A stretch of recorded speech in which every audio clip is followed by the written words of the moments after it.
बहुत समय पहले एक बड़े समृद्धि और संपन्नता के साथ राज्य के एक शांतिप्रिय राजा थे।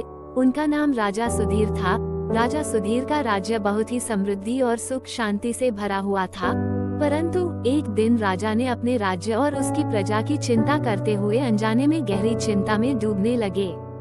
राजा सुधीर ने अपने मंत्रियों और सलाहकारों से चिंता को लेकर बातचीत की, लेकिन कोई भी सहायता करने में सफल नहीं हो सका।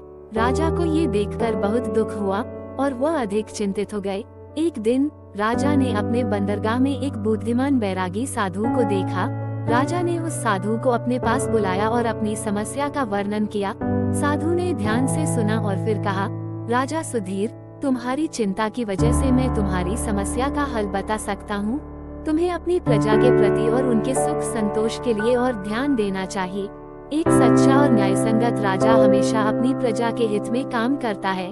साधु के उपदेश से प्रेरित होकर राजा सुधीर ने अपने ध्यान को बदल दिया। उन्होंने अपने राज्य के लिए नई नीतियों को शुरू किया, जिनसे प्रजा की समस्याओं को सुलझाया गया। उन्होंने न्याय की बुनियाद पर राज्य को चलाने का निर्णय लिया।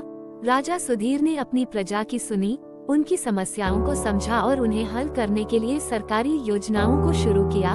वो अपने प्रजा के बीच सामाजिक न्याय, शिक्षा और स्वास्थ्य के क्षेत्र में सुधार करने के लिए प्रतिबद्ध रहे।